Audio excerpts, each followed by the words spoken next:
नमस्कार जय जगन्नाथ बंधुगण आपण मानंकु आजिर एही नूतन वीडियो को स्वागत। आजिर एही वीडियोटी वृष राशि व्यक्ति विशेष मानंक पई विशेष गुरुत्वपूर्ण अटे काहेकि ना आजिर एही वीडियो रे आलोचना करा जिवो आपणकर मासिक राशिफल विषय रे जहा कि आपणकर सेप्टेम्बर मास 2025 किपरि कटिबो एवं आपणक जीवन रे कोन सब घटिबा पई जाउ अछि एही मासरे ताहा संपर्क रे मध्य आलोचना करा जिवो। आपणकर स्वास्थ्य शिक्षा प्रेम जीवन वैवाहिक जीवन भाग्य क्यारियर व्यापार वाणिज्यर स्थिति किपरि रहिबो एवं आपणकर नवग्रह मानकर स्थिति किपरि रही अछि सही विषय रे आलोचना करा जिवो। एवं जेउ ग्रह माने आपणकु सब खराब फल प्रदान करूछंती शेषरे सेमानक पई प्रतिकार गुडी कर रहिबो। तेबे बंधुगण आपण निश्चिंत रूप रे वीडियो को शेष पर्यंत देखंतु एवं वीडियोटी रे आगो को बढ़िबा पूर्वरु जदि एपर्यंत मोर चैनल टी को सब्सक्राइब करि नाहंती तेबे वीडियोटी को लाइक करी चैनल टी को सब्सक्राइब कर दियंतु एवं भक्ति और श्रद्धा मनरे कमेंट बॉक्स रे जय गणेश अवश्य रूप रे लेखंतु। तेबे बंधुगण आउ डेरी न करि चलंतु वीडियोटी को आरंभ करि नबा। सर्वप्रथम आपणकर ग्रह मानकर स्थिति किपरि रही अछि सही विषय रे आमे आलोचना करि नबा। देखंतु राशि चक्र रे 12 गुटी राशि रही अछि 12 गुटी राशि मानक मध्यरु द्वितीय राशिटी हेउछि वृष राशि। तो वृष राशिर स्वामी बा अधिपति रहिले शुक्र। शुक्र से आपणकर तृतीय स्थान रे अवस्थान करिसंती। गुरु बृहस्पति से आपणकर द्वितीय स्थान रे अवस्थान करिसंती। सूर्य केतु बुध एमन आपणकर द्वितीय स्थान रे अवस्थान करिसंती। राहु से आपणकर दशम स्थान रे अवस्थान करिसंती। शनि से आपणकर एकादश स्थान रे अवस्थान करिसंती एवं पंचम स्थान रे मंगल से अवस्थान करिसंती। तेबे बंधुगण वर्तमान आसंतु जानिनबा सर्वप्रथमे आपणकर स्वास्थ्य विषय रे। स्वास्थ्य एहा आपणकर किपरि रहिबो देखंतु कुंडलीर प्रथम गृह को स्वास्थ्यर गृह बोली माना जाए। इम्यूनिटी सिस्टम रो घर बोली माना जाए माने प्रथम घरर स्वामी बा आपणकर राशिर स्वामी हेले शुक्र। शुक्र आपणकर तृतीय स्थान रे अवस्थान करिसंती केंद्र रे अवस्थान करिसंती किंतु 15 सेप्टेम्बर को चतुर्थ स्थान को अवस्थान करिवे किंतु से वर्तमान आपणकर तृतीय स्थान रे ही अछंती स्वास्थ्य स्थान को नेकी तेणु आपणकर बेसी खराब देखा जाउ नाही। तथापि मध्य आपणकर बेले बेले थक्का लागि पारे जदि आपण कौनसी काम रे बाहर को जाउछंती कौनसी काम अत्यधिक करूछंती अधिका समय बसिकी करूछंती किंबा कौनसी काम पई आपण चिंता करूछंती तेबे आपणको थक्का लागि पारे आपणकर मुंड व्यथा मध्य होई पारे काहेकि ना शुक्र से आपणकर तृतीय गृह रे अछंती ट्रैवल रो गृह रे अछंती ट्रैवल रो गृह रे अछंती तेणु आपण निश्चिंत रूप रे बाहर को जिबे एवं आपणको थक्का लागिवो ताहा पुणी 15 सेप्टेम्बर पर्यंत। तेबे जदि आपणकर स्वास्थ्य संबंधी किछि भी खराब स्थिति चलीथिला आपणकर रोग हेउतला जहाँ भी आपण असुविधा भोग करुथिले स्वास्थ्य को नहीं करी तो 15 सेप्टेम्बर परे आपण निजे देखिबे जे आपणको रिलैक्स फील हेबो आपणकर स्वास्थ्य बहुत भलो हेबो रिकवरी मध्य होई जिवो। तो एईटा मध्य भलो देखा दउछि किंतु जदि आपण बाहर को जाउछंती तेबे 15 सेप्टेम्बर पर्यंत आपण टिके ध्यान दियंतु सफिशिएंट पानी पियंतु भलो खाद्य हेल्दी खाद्य ग्रहण करंतु देखिबे आपणको थक्का लागिबो नाही बाकी आपणको पई बहुत भलो रहिछि स्वास्थ्य रे कोनोसी बड़ समस्या ही नाही। तेबे बंधुगण वर्तमान आसंतु जानि नबा आपणकर शिक्षा क्षेत्र विषय रे। तो शिक्षा क्षेत्रर गृह हेउछि पंचम गृह। तो पंचम गृहर अधिपति रहिले बुध। बुध से आपणकर चतुर्थ स्थान रे अवस्थान करिसंती। बुध जेतेबेले आपणकर पंचम स्थान को चली जिवे सेतेबेले से आपणको लाभ प्रदान कराइबे लाभ देबे शिक्षा क्षेत्र रे विद्यार्थी मानक पई ताहा पुणी 15 सेप्टेम्बर को तापरे आपणकर बहुत भलो फल शिक्षा क्षेत्र को नहीं करी रहिछि। तो जदि आपणकर 15 सेप्टेम्बर पर एग्जाम रहिछि किछि गोटे कंप्लीट करिबा पई रहिछि किछि गोटे बड़ डिसीजन नेबा पई चाहुछंती तो आपणको ପାଇଁ 15 ସେପ୍ଟେମ୍ବର ପରେ ବହୁତ ଭଲ ରହିଛି। ତ ଆପଣଙ୍କର ଗୋଟିଏ ବର୍ଷରେ ଏହି ମାସ ବା ଏମିତି ଗୋଟିଏ ମାସ ରହିଥାଏ ଯେଉଁ ମାସରେ ବୁଧ ସେ ପଞ୍ଚମ ଗୃହକୁ ନିଜ ଗୃହକୁ ପ୍ରବେଶ କରିବେ।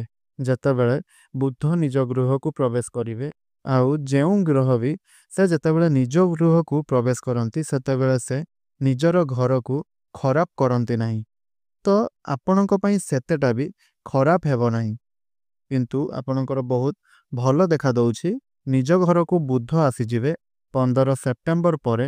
ଆପଣ ଯଦି ଗଭର୍ଣ୍ଣମେଣ୍ଟ ଏକ୍ଜାମ ପାଇଁ ପ୍ରସ୍ତୁତ ହେଉଛନ୍ତି କିମ୍ବା ଯାହା ବି କିଛି ଡିସିସନ୍ ଆପଣ ନେବା ପାଇଁ ଚାହୁଁଛନ୍ତି ବିଦ୍ୟାର୍ଥୀମାନଙ୍କ ପାଇଁ, ତ ତାହା ଆପଣଙ୍କ ପାଇଁ ବଡ଼ ସଫଳତା ନେଇକରି ଆସିବ। ତ ବହୁତ ଭଲ ପାଠ ମନେ ରହିବ ଆଉ ଆପଣଙ୍କର ସ୍ମରଣ ଶକ୍ତି ବୃଦ୍ଧି ହେବ। ତ ବୁଦ୍ଧିର କାରକ ହେଉଛନ୍ତି ବୁଧ।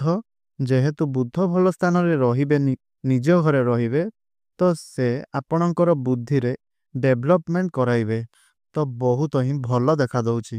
ତେବେ ବନ୍ଧୁଗଣ ବର୍ତ୍ତମାନ ଆସନ୍ତୁ ଜାଣିନେବା ଆପଣଙ୍କର ପ୍ରେମ ଜୀବନ ବିଷୟରେ। ଦେଖନ୍ତୁ ପ୍ରେମ ଜୀବନର ଗୃହ ମଧ୍ୟ ସେହି ପଞ୍ଚମ ଗୃହ ହୋଇଥାଏ। ତ ପଞ୍ଚମ ଗୃହର ଅଧିପତି ରହିଲେ ସେହି ବୁଧ।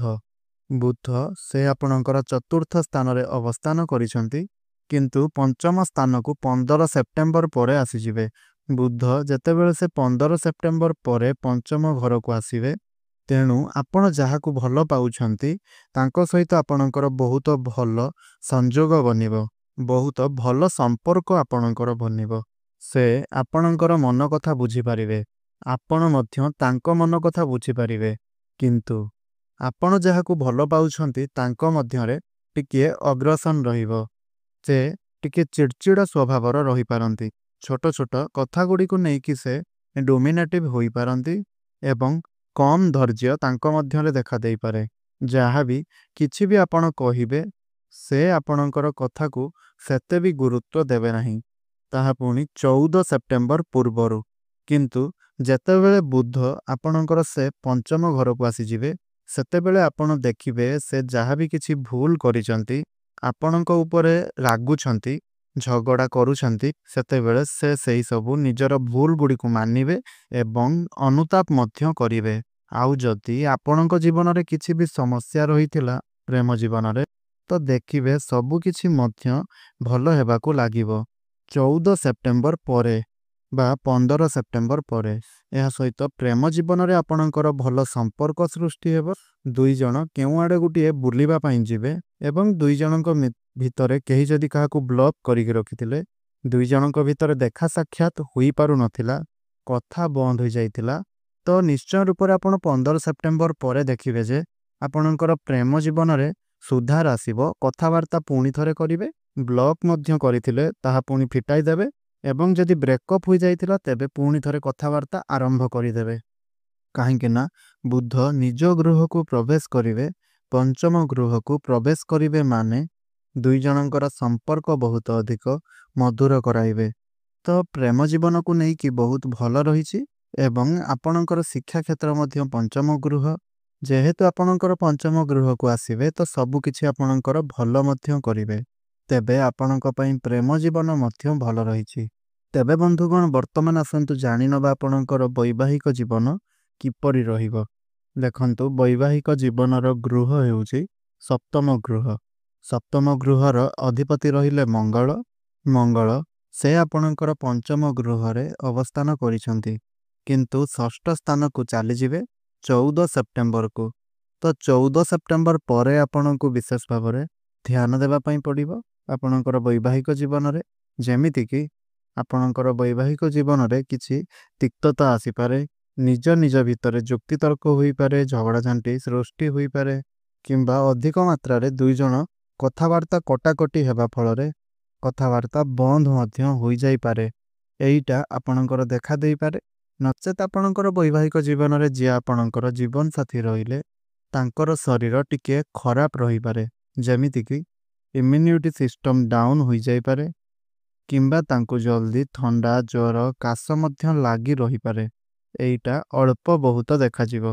ଯଦି ଆପଣଙ୍କର ବୈବାହିକ ଜୀବନରେ ଏମିତି କିଛି ନ ହେଉଛି ତେବେ ଆପଣଙ୍କର ଜୀବନସାଥୀଙ୍କର ଶରୀର ଖରାପ ହୋଇପାରେ। ତେଣୁ ଆପଣଙ୍କର ବିଶେଷ ଭାବରେ ଆପଣଙ୍କର ଜୀବନସାଥୀଙ୍କ ଉପରେ ଆପଣଙ୍କର ବୈବାହିକ ଜୀବନ ଉପରେ ବିଶେଷ ଭାବରେ ଧ୍ୟାନ ଦେବା ପାଇଁ ପଡ଼ିବ। କାହିଁକିନା ଗ୍ରହମାନଙ୍କର ଗୋଚର କିଛି ଏହିଭଳି ଭାବରେ ଦେଖାଦେଉଛି। ଯେଉଁମାନଙ୍କର ଗୋଚର ହୋଇଥାଏ, ଯେହେତୁ ମଙ୍ଗଳ ଆପଣଙ୍କର ପଞ୍ଚମ ସ୍ଥାନରୁ ଷଷ୍ଠ ସ୍ଥାନକୁ ଯିବେ, ତେଣୁ ଆପଣଙ୍କର ବୈବାହିକ ଜୀବନକୁ ଟିକିଏ ଖରାପ ବନାଇବେ। ତେଣୁ ବିଶେଷ ଭାବରେ ଆପଣଙ୍କୁ ଏହି ମାସରେ ଧ୍ୟାନ ଦେବା ପାଇଁ ପଡ଼ିବ। ତ ଛୋଟ ଛୋଟ କଥା ଗୁଡ଼ିକରେ ଯୁକ୍ତିତର୍କ ନ ହେଉ, ଜୀବନସାଥୀଙ୍କର ଶରୀର ଖରାପ ନ ହେଉ, ସେଥିପ୍ରତି ବିଶେଷ ଭାବରେ ଆପଣ ଟିକେ ଧ୍ୟାନ ଦିଅନ୍ତୁ। ତ ବୈବାହିକ ଜୀବନ ଆପଣଙ୍କର ଦେଖିବା ପାଇଁ ଗଲେ 80% ଭଲ ରହିଛି। ବାକି ଯେଉଁ 20% ରହିଲା ଆପଣଙ୍କର, ତାହା ଏଇଥିପାଇଁ ହିଁ ଖରାପ ରହୁଛି। ଯେହେତୁ ମଙ୍ଗଳ ଆପଣଙ୍କର ଷଷ୍ଠ ଗୃହ ରୋଗର ଗୃହକୁ ଚାଲିଯିବେ। ତେବେ ଦର୍ଶକ ବନ୍ଧୁ, ବର୍ତ୍ତମାନ ଆସନ୍ତୁ ଜାଣିନେବା ଆପଣଙ୍କର ଭାଗ୍ୟ ସମ୍ପର୍କରେ। ଭାଗ୍ୟ ଏହା ଆପଣଙ୍କର କିପରି ରହିବ? ଦେଖନ୍ତୁ, ଭାଗ୍ୟର ସ୍ଥାନ ହେଉଛି ନବମ ସ୍ଥାନ। ନବମ ସ୍ଥାନର ଅଧିପତି ରହିଲେ ଶନି। ଶନି ସେ ଆପଣଙ୍କର ଏକାଦଶ ଗୃହରେ ଅବସ୍ଥାନ କରିଛନ୍ତି। ତ ଏକାଦଶ ସ୍ଥାନ ହେଉଛି ଇଚ୍ଛା ଶକ୍ତିର ଗୃହ, ଲାଭର ଗୃହ ବା ଆପଣଙ୍କର ଡ୍ରିମ୍ର ଗୃହ ବୋଲି ମାନାଯାଏ। ତେଣୁ ଆପଣଙ୍କୁ ପ୍ରଫିଟ୍ ବହୁତ ମାତ୍ରାରେ ମିଳିବ। ତ ଯେହେତୁ ଶୁକ୍ର ଆପଣଙ୍କର ଭାଗ୍ୟ ସ୍ଥାନକୁ ଦୃଷ୍ଟି ଦେଉଛନ୍ତି, ତେଣୁ ଆପଣଙ୍କର ଭାଗ୍ୟ ମଧ୍ୟ ବହୁତ ଭଲ ଦେଖାଦେଉଛି।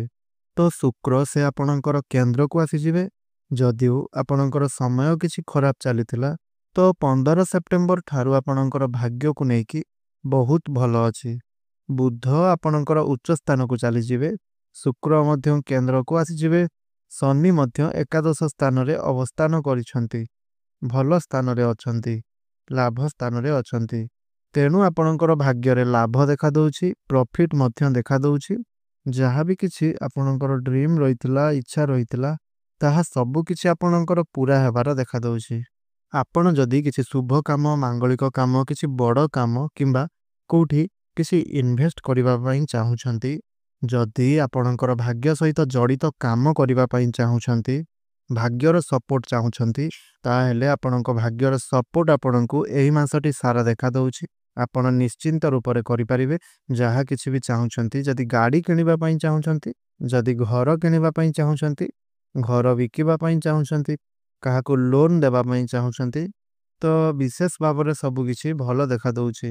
ହଁ, ଯଦି ଆପଣ ଟ୍ରେଡିଂ କରିବା ପାଇଁ ଚାହୁଁଛନ୍ତି, ସେଥିରେ ଭଲ ଲାଭ ଦେଖାଦେଉଛି।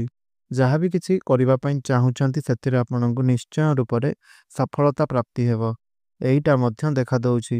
ତ ବହୁତ ଭଲ ରହିଛି। ତେବେ ଦର୍ଶକ ବନ୍ଧୁ, ବର୍ତ୍ତମାନ ଆସନ୍ତୁ ଜାଣିନେବା ଯେ ଆପଣଙ୍କର କ୍ୟାରିୟର ବିଷୟରେ।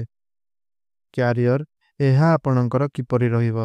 ଦେଖନ୍ତୁ, କ୍ୟାରିୟରର ଗୃହ ହେଉଛି ଦଶମ ଗୃହ, ଆଉ ଦଶମ ଗୃହର ଅଧିପତି ମଧ୍ୟ ସେହି ଶନିଦେବ ଅଟନ୍ତି। ତ ଶନିଦେବ ସେ ଆପଣଙ୍କର ଏକାଦଶ ସ୍ଥାନରେ ଆପଣଙ୍କର ଲାଭ ସ୍ଥାନରେ ଅବସ୍ଥାନ କରିଛନ୍ତି। ତ ଦଶମ ଘରେ ଆପଣଙ୍କର ରାହୁ ଅବସ୍ଥାନ କରିଛନ୍ତି। ତ ରାହୁ ଯେହେତୁ ଆପଣଙ୍କର 18 ମେରୁ ଆପଣଙ୍କର ରହିଲେଣି ଏହି ଦଶମ ସ୍ଥାନରେ, ତ ନିଶ୍ଚିନ୍ତ ରୂପରେ ସେ ଆପଣଙ୍କୁ କିଛି ନା କିଛି ପରିବର୍ତ୍ତନ ଦେଇଥିବେ। ମାର୍ଚ୍ଚ ମାସରୁ ଆପଣଙ୍କୁ କିଛିଟା ପରିବର୍ତ୍ତନ ଦେଇଥିବେ। ଯଦି ରାହୁ ଆପଣଙ୍କୁ ପରିବର୍ତ୍ତନ ନ ଦେଇଛନ୍ତି ମଧ୍ୟ ଏବେ ଦେବାର ସମ୍ଭାବନା ଅଛି। କେବଳ ଏହି ମାସର କଥା କହୁନାହିଁ, ବରଂ ନିଶ୍ଚିନ୍ତ ଆପଣଙ୍କୁ 4-5 ମାସ ମଧ୍ୟରେ କିଛି ଗୋଟିଏ ସଫଳତା ପ୍ରାପ୍ତ ହେବ। ପରିବର୍ତ୍ତନର ସମୟ ଯେହେତୁ ପରିବର୍ତ୍ତନ ହେବ ଏବଂ ସର୍ଟକଟ୍ ତରିକାରେ ଆପଣ କାମ ଗୁଡ଼ିକ ମଧ୍ୟ କରିବେ। କିଛି ନା କିଛି ଡେଭଲପ୍ କରିବା ପାଇଁ ଆପଣ ଚେଷ୍ଟା କରିବେ। ତ କାମ କରିବାର ତରିକା ମଧ୍ୟ ଆପଣ ବଦଳାଇବେ। ଆପଣ ଯେଉଁଠାରେ କାମ କରୁଛନ୍ତି, ସେହି ସାମ୍ନା ଲୋକ ମଧ୍ୟ ଆପଣଙ୍କର ପ୍ରଶଂସା କରିପାରନ୍ତି। ତ ନିଶ୍ଚିନ୍ତ ରୂପରେ ବହୁତ ହିଁ ଭଲ ଦେଖାଦେଉଛି। ତ ସେ ନିଶ୍ଚିନ୍ତ ରୂପରେ ଯେହେତୁ ଆପଣଙ୍କର ଲାଭ ସ୍ଥାନରେ ଅଛନ୍ତି, ତ ସେ ଆପଣଙ୍କୁ ପ୍ରଫିଟ୍ ମଧ୍ୟ କରାଇବେ, ଆପଣଙ୍କୁ ଲାଭ ମଧ୍ୟ ଦେବେ। ଯଦି ଆପଣ ପ୍ରମୋସନ୍ କରିବା ପାଇଁ ଚାହୁଁଛନ୍ତି, ତାହେଲେ ପ୍ରମୋସନ୍ର ସମୟ ବନୁଛି, ତ ଆପଣ ପ୍ରମୋସନ୍ କରନ୍ତୁ। ଆପଣ ବହୁତ ଜଲ୍ଦି ସର୍ଟକଟ୍ ତରିକାରେ କାମ କରିବେ। କାହିଁକିନା ଶୁକ୍ର ସେ ଆପଣଙ୍କର ଅଧିପତି ହୋଇକି ବୁଧ ମଧ୍ୟ ଆପଣଙ୍କର ଏକାଦଶ ସ୍ଥାନକୁ ଦେଖୁଛନ୍ତି। ଶୁକ୍ର ମଧ୍ୟ ଏକାଦଶ ସ୍ଥାନକୁ ଦେଖୁଛନ୍ତି। ଗୁରୁ ମଧ୍ୟ ଆପଣଙ୍କର ଏକାଦଶ ସ୍ଥାନକୁ ଦେଖୁଛନ୍ତି। ଏହି 3ଟି ଗ୍ରହ ଯେହେତୁ ଆପଣଙ୍କର ଏକାଦଶ ସ୍ଥାନକୁ ଦେଖୁଛନ୍ତି, ତ ନିଶ୍ଚିନ୍ତ ରୂପରେ ସେ ଆପଣଙ୍କୁ ବହୁତ ଭଲ ଫଳ ପ୍ରଦାନ କରାଇବେ। ତ ଆପଣଙ୍କର କ୍ୟାରିୟରକୁ ନେଇକି ବହୁତ ଭଲ ରହିଛି। ଯେଉଁମାନଙ୍କର ଚାକିରି ନାହିଁ ସେମାନଙ୍କୁ ଚାକିରି ମିଳିବାର ସମ୍ଭାବନା ମଧ୍ୟ ଦେଖାଦେଉଛି। କିନ୍ତୁ ଆପଣଙ୍କୁ ହିଁ ପ୍ରୟାସ କରିବା ପାଇଁ ପଡ଼ିବ। ପ୍ରୟାସ ନ କଲେ, ଚେଷ୍ଟା ନ କଲେ ଆପଣଙ୍କୁ ଚାକିରି ମିଳିଯିବ ନାହିଁ। ଆପଣଙ୍କୁ ଇଣ୍ଟରଭ୍ୟୁରୁ କଲ୍ ଆସିବ। ଆପଣଙ୍କୁ କେଉଁଠି ନା କେଉଁଠି ଜବ୍ ମିଳିପାରେ। ଜବ୍ ମିଳିଯିବାର ମଧ୍ୟ ବଡ଼ ସମ୍ଭାବନା ରହିଛି। ତେବେ ଆପଣଙ୍କର କ୍ୟାରିୟର ଭଲ ରହିଛି। ତେବେ ବନ୍ଧୁଗଣ, ବର୍ତ୍ତମାନ ଆସନ୍ତୁ ଜାଣିନେବା ଆପଣଙ୍କର ବିଜନେସ୍ ବିଷୟରେ। ବିଜନେସ୍ ଏହା ଆପଣଙ୍କର କିପରି ରହିବ? ଦେଖନ୍ତୁ, ବିଜନେସ୍ ଆପଣଙ୍କର ବହୁତ ଭଲ ରହିଛି। 80% ଭଲ ରହିଛି। କିନ୍ତୁ 15 ସେପ୍ଟେମ୍ବର ପରେ ଆପଣଙ୍କୁ ଖର୍ଚ୍ଚ ମଧ୍ୟ ଅଧିକ ମାତ୍ରାରେ ଦେଉଛି। ଆପଣଙ୍କର ଟ୍ରାଭେଲ୍ ବହୁତ ମାତ୍ରାରେ ହେବ। ଆଉ ଟ୍ରାଭେଲ୍ରେ ଆପଣଙ୍କର ବହୁତ ମାତ୍ରାରେ ଟେନସନ୍ ବଢ଼ିପାରେ। ବିଜନେସ୍କୁ ନେଇକରି ଆପଣ ଟେନସନ୍ ରହିବେ। କିନ୍ତୁ ଆପଣଙ୍କର ବହୁତ ଭଲ ଦେଖାଦେଉଛି, ପ୍ରଫିଟ୍ ହେବ। ଆପଣଙ୍କର ଡେଲି ଇନକମ୍ରେ ଗ୍ରୋଥ୍ ଦେଖାଦେଉଛି। କାହିଁକିନା ଦେବଗୁରୁ ବୃହସ୍ପତି ଆପଣଙ୍କର ଧନ ସ୍ଥାନରେ ଅବସ୍ଥାନ କରିଛନ୍ତି। ତ ଧନର ଆଗମନ ହେଉଛି। ବୁଧ ମଧ୍ୟ ଉଚ୍ଚ ସ୍ଥାନରେ ଅଛନ୍ତି। ଆଉ ଆପଣଙ୍କର ଦ୍ୱାଦଶ ଘରକୁ ଦୃଷ୍ଟି ଦେଉଛନ୍ତି। ଯେହେତୁ ସେ ଦ୍ୱାଦଶ ଘରକୁ ମଧ୍ୟ ଦୃଷ୍ଟି ଦେଉଛନ୍ତି, ତେଣୁ ଆପଣଙ୍କର ଭଲ ଦେଖାଦେଉଛି। ବିଜନେସ୍ରେ ବହୁତ ଉନ୍ନତି ଦେଖାଦେବ। ବିଜନେସ୍ରେ ଆପଣ ଦୂରଯାତ୍ରା କରିପାରନ୍ତି। ବିଜନେସ୍ରେ ଆପଣଙ୍କର ଉନ୍ନତି ଦେଖାଦେଉଛି। ତେଣୁ ଆପଣଙ୍କର ବହୁତ ଭଲ ରହିଛି। କୌଣସି ପ୍ରକାରର ଅସୁବିଧା ନାହିଁ। ତେବେ ବନ୍ଧୁଗଣ, ବର୍ତ୍ତମାନ ଆସନ୍ତୁ ଜାଣିନେବା ଯେ ଆପଣଙ୍କ ପାଇଁ ଶେଷରେ ପ୍ରତିକାର କ'ଣ ରହିଅଛି। ଦେଖନ୍ତୁ, ଆପଣଙ୍କୁ ସୂର୍ଯ୍ୟନାରାୟଣଙ୍କ ଜଳ ଅର୍ପଣ କରିବା ପାଇଁ ପଡ଼ିବ ଏବଂ ଆପଣଙ୍କୁ ଚନ୍ଦ୍ରମାଙ୍କର ବୀଜ ମନ୍ତ୍ର ପାଠ କରିବା ପାଇଁ ପଡ଼ିବ। ଆଉ ଯଦି ଆପଣଙ୍କର ମନ ଶାନ୍ତ ରହୁନାହିଁ, ତାହେଲେ ପ୍ରତ୍ୟେକ ଦିନ ଆପଣ ହନୁମାନ ଚାଳିଶା ପାଠ କରନ୍ତୁ। ଏବଂ ଆପଣଙ୍କ ରାଶିର ସ୍ୱାମୀ ଯେହେତୁ ଶୁକ୍ର, ତେଣୁ ଶୁକ୍ରଙ୍କ ବୀଜ ମନ୍ତ୍ର ମଧ୍ୟ ନିଶ୍ଚିନ୍ତ ରୂପରେ ପାଠ କରନ୍ତୁ। ଦେଖିବେ ଭଲ ରହିବ। ଆଉ ଯଦି ପାରିବେ ଆପଣ ଶୁକ୍ରବାର ଦିନ ଟିକେ ଆଇଁଷ ଭକ୍ଷଣ କରନ୍ତୁ ନାହିଁ। ତ ଏହାଦ୍ୱାରା ଆପଣଙ୍କୁ ହିଁ ମଙ୍ଗଳ ହେବ। ତେବେ ବନ୍ଧୁଗଣ, ଆଶା କରୁଛି ଏହି ଭିଡ଼ିଓଟି ନିଶ୍ଚିନ୍ତ ଆପଣଙ୍କୁ ଭଲ ଲାଗିଛି। ଯଦି ଏପର୍ଯ୍ୟନ୍ତ ଆପଣମାନେ ମୋର ଏହି ଚ୍ୟାନେଲଟିକୁ ସବସ୍କ୍ରାଇବ୍ କରିନାହାନ୍ତି, ତେବେ ଗୋଟିଏ ସବସ୍କ୍ରାଇବ୍ କରିଦିଅନ୍ତୁ ଏବଂ ଭିଡ଼ିଓଟିକୁ ଗୋଟିଏ ଲାଇକ୍ କରି କମେଣ୍ଟ ବକ୍ସରେ ଜୟ ଶ୍ରୀ ଗଣେଶ ନିଶ୍ଚୟ ରୂପରେ ଲେଖିଦିଅନ୍ତୁ। ଧନ୍ୟବାଦ।